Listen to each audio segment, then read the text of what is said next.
नमस्कार. तरुण भारतच्या न्यूज बुलेटिनमध्ये आपल्या सर्वांचे स्वागत. आता पाहूया ठळक घडामोडी. महाराष्ट्रात मराठा समाजाच्या आरक्षणासाठी मनोज जरांगे पाटील यांच्या नेतृत्वाखाली मुंबई येथे उपोषण केले जाणार आहे. या आंदोलनाला पाठिंबा दर्शविण्यासाठी शनिवारी डॉक्टर बाबासाहेब आंबेडकर उद्यानामध्ये बेळगाव सकल मराठा समाजाच्या वतीने लाक्षणिक उपोषण करण्यात आले. सकाळी सकल मराठा समाजाचे संयोजक रमाकांत कोंडुस्कर यांच्या हस्ते डॉक्टर बाबासाहेब आंबेडकर यांच्या पुतळ्याला पुष्पहार अर्पण करण्यात आला. यावेळी रणजित चव्हाण पाटील, महादेव पाटील, शिवाजीराव सुंटकर, शंकर बाबली, माजी आमदार परशुराम भाऊ नंदीहळ्ळी, धनंजय पाटील, अंकुश केसरकर यांच्यासह मराठा समाज बांधव मोठ्या संख्येने उपस्थित होते. महाराष्ट्रात शाहू फुले आंबेडकरांनी मराठा व दलित या दोन्ही समाजांना एकत्र आणण्याचे काम केले. तोच धागा पकडत बेळगावमधील दलित संघटनांनी लाक्षणिक उपोषणाला पाठिंबा देण्यासोबतच मराठा आरक्षणालाही पाठिंबा दर्शविला. नेहमीच मोठ्या भावाच्या भूमिकेत असणाऱ्या मराठा समाजाच्या न्याय हक्कांसाठी दलित समाज कायम सोबत असेल असे आश्वासनही दलित समाजाच्या नेत्यांनी दिले. यावेळी मल्लेश चौगुले, सिद्धप्पा कांबळे, नागप्पा कोलकार, संतोष कांबळे यासह इतर उपस्थित होते. लोकसभा निवडणुकीच्या संदर्भात बेळगाव आणि चिक्कोडी लोकसभा मतदारसंघातील इच्छुक उमेदवारांची यादी पक्षश्रेष्ठींना पाठवण्यात आल्याची माहिती सार्वजनिक बांधकाम व जिल्हा पालकमंत्री सतीश जारकिहोळी यांनी दिली. आज बेळगाव शहरात बोलवण्यात आलेल्या पत्रकार परिषदेत ते बोलत होते. आतापर्यंत बेळगाव लोकसभा मतदारसंघासाठी 10 आणि चिक्कोडी लोकसभा मतदारसंघासाठी 6 इच्छुक उमेदवारांनी अर्ज दाखल केल्याचे त्यांनी सांगितले.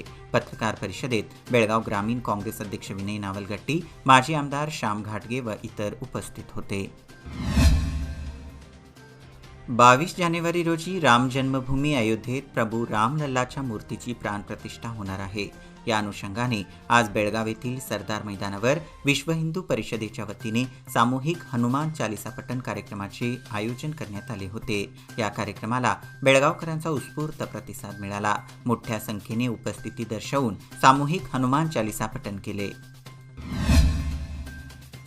छत्रपती शिवाजीनगर बेळगाव येथील रहिवासी संकेत सुतार आणि तुकाराम सुतार यांच्या घराला आग लागल्याने संपूर्ण घर जळून खाक झाले. संकेत सुतार आणि तुकाराम सुतार आपल्या आजीसोबत राहत असे. दोघेही भाऊ कपड्याच्या दुकानात काम करून उदरनिर्वाह करीत होते. या गरीब कुटुंबाची परिस्थिती पाहता DCRE SP रवींद्र गडादी यांनी या गरीब कुटुंबाला स्वतः सुमारे 3 महिन्याचे रेशन दिले. तसेच याची सूचना मिळताच फेसबुक फ्रेंड्स सर्कल टीमचे संतोष दरेकर, अवधूत तुळेकर, नारू निलजकर, आतिश यांनी देखील 3 महिन्याचे रेशन देऊन मदत केली आहे. गोकाक शहरातील महर्षी श्री वाल्मिकी मैदानावर आयोजित 20व्या सतीश शुगर सवार्डच्या पहिल्या दिवशीच्या लोकनृत्य स्पर्धेत गोकाक येथील शंकरलिंग माध्यमिक शाळेच्या टीमला प्रथम, नागनूर येथील मुरारजी आवास शाळेला द्वितीय आणि महालिंगेश्वर माध्यमिक शाळेला तृतीय क्रमांक मिळाले आहे. अयोध्यामध्ये होणाऱ्या प्रभू श्रीराम यांच्या प्राणप्रतिष्ठा सोहळ्यानिमित्त बेळगाव येथील भाग्यनगर परिसरामध्ये नागरिकांनी स्वखर्चाने लाइटिंग, पताके, बॅनर सर्वत्र लावून संपूर्ण भाग्यनगर राममय केले आहे. यावेळी गल्लीतील प्रत्येक घरातून एक सदस्य बाहेर येऊन आपल्या गल्लीची स्वच्छता केली. तसेच अशी स्वच्छता मोहीम दर आठवड्याला आपल्या परिसरामध्ये राबवणार असल्याचे येथील रहिवाशांनी सांगितले. माहिती खात्याचे आयुक्त व IPS अधिकारी हेमंत निंबाळकर यांना बढती मिळाली आहे. पोलीस महानिरीक्षक पदावरून त्यांना अतिरिक्त पोलीस महासंचालक पदावर बढती देण्यात आली आहे. हेमंत निंबाळकर हे 1998 बॅचचे IPS अधिकारी असून बेळगावच्या जिल्हा पोलीस प्रमुख पदावरही त्यांनी सेवा बजावली आहे. बढतीनंतर माहिती खात्याच्या आयुक्त पदावरच त्यांची सेवा कायम ठेवण्यात आली आहे. शुक्रवार 19 जानेवारी रोजी सरकारने यासंबंधीचा आदेश जारी केला आहे. बेळगाव कॅन्टोन्मेंट हद्दीत असलेल्या क्वीन्स गार्डनच्या विकासाकडे कॅन्टोन्मेंट बोर्डाने दुर्लक्ष केले आहे. यामुळे बोर्डाने याकडे लक्ष देऊन उद्यानाचा विकास करावा अशी मागणी होत आहे. कॅन्टोन्मेंट बोर्डाच्या हद्दीत सध्या शरकत पार्क तसेच अन्य उद्याने आहेत. दिवसात ही उद्याने नेहमी गर्दीने फुललेली असतात. मात्र रात्री या ठिकाणी गैरप्रकार होत असल्याचे आरोप ऐकू येत आहेत. त्यामुळे या परिसरातील महिलांमध्ये भीतीचे वातावरण पसरले असून कायम या परिसरात पोलीस गस्त असली पाहिजे अशी नागरिकांची मागणी होत आहे. सरकारने सुमारे 5 वर्षापासून कॅन्टोन्मेंटमधील उद्यानाच्या विकासासाठी निधी दिलेला नाही. त्यामुळे उद्यानाचा विकास रखडलेला आहे अशी माहिती माजी उपाध्यक्ष साजिद शेख यांनी दिली.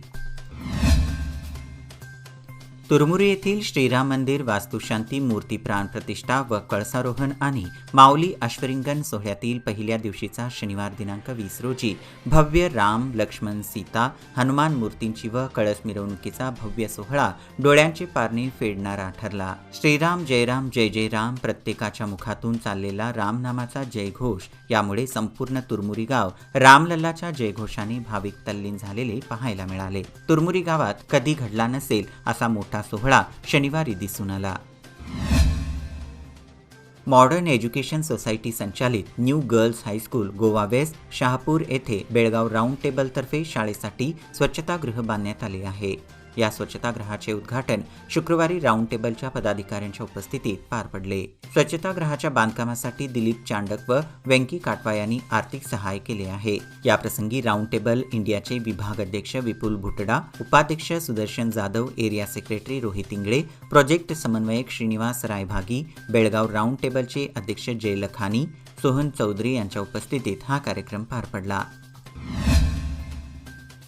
राम जन्मभूमी अयोध्येमध्ये 22 जानेवारी रोजी होत असलेल्या प्राणप्रतिष्ठा कार्यक्रमासाठी इस्कॉन बेळगावचे अध्यक्ष श्री भक्ती रसामृत स्वामी महाराज यांना निमंत्रण मिळाले असून शुक्रवारी गोव्यामार्गे अयोध्येला प्रयाण केले. त्यांच्यासाठी 22 जानेवारी रोजी दर्शनाकरिता 10 मिनिटाचा वेळ राखून ठेवण्यात आला असून त्यांच्यासोबत इस्कॉन चळवळीतील ज्येष्ठ श्री राधानाथ स्वामी महाराज, श्री भक्ती विनोद महाराज, श्री भक्ती पुरुषोत्तम महाराज आणि मुंबई मंदिराचे अध्यक्ष ब्रिज हरिप्रभू हे सहभागी होणार आहेत. या सर्वांसाठी अयोध्येतील श्रीराम मंदिरापासून जवळच राहण्याची व्यवस्था करण्यात आली आहे.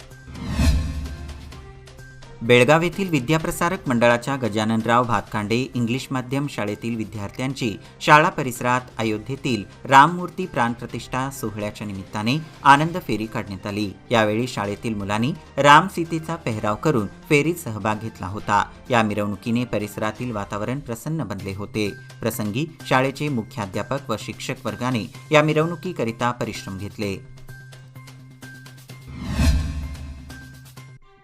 राज्यात 25 मार्च ते 6 एप्रिल अखेर होत असलेल्या 10वी वार्षिक परीक्षेसाठी चिक्कोडी शैक्षणिक जिल्ह्यातून रेग्युलर, खासगी व बहिष्त रिपीटर अशा एकूण 46,758 विद्यार्थ्यांची नोंद करण्यात आली आहे. यामध्ये 45,953 रेग्युलर विद्यार्थ्यांचाही समावेश आहे.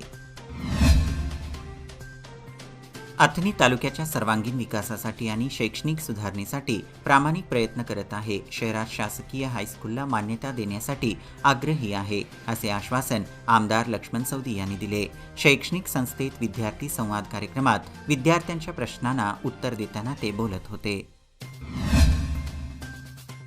पुणे बेंगळूर राष्ट्रीय महामार्गावरील अप्पाचीवाडी फाट्यावरील भुयारी मार्गावर मालवाहू आयशर टेम्पो व दुचाकी यांच्यामध्ये झालेल्या अपघातात सर्जेराव अप्पासो शेनगावे वय वर्षे 48 राहणार अप्पाचीवाडी तालुका निपाणी हे गंभीर जखमी झाले होते. उपचारादरम्यान शनिवारी सकाळी त्यांचा मृत्यू झाला. त्यानंतर त्यांच्यावर अप्पाचीवाडी येथे अंत्यसंस्कार करण्यात आले.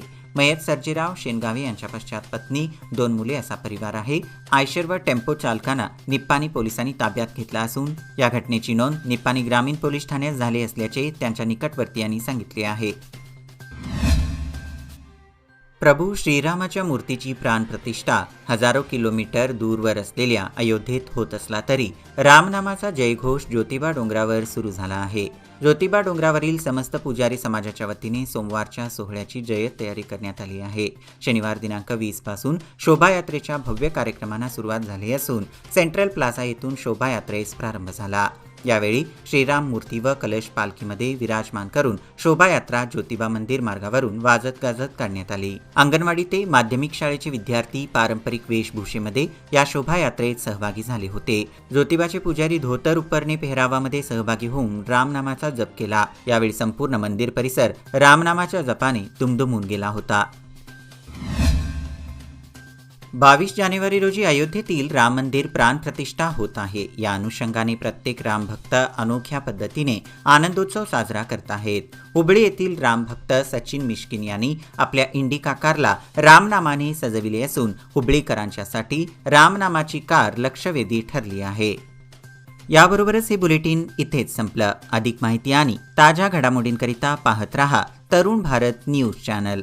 तसेच आमच्या चॅनलला लाईक करा, शेअर करा आणि सबस्क्राईब करायला विसरू नका. आणि विश्वासार्ह बातम्यांसाठी दररोज सकाळी वाचा दैनिक तरुण भारत. धन्यवाद.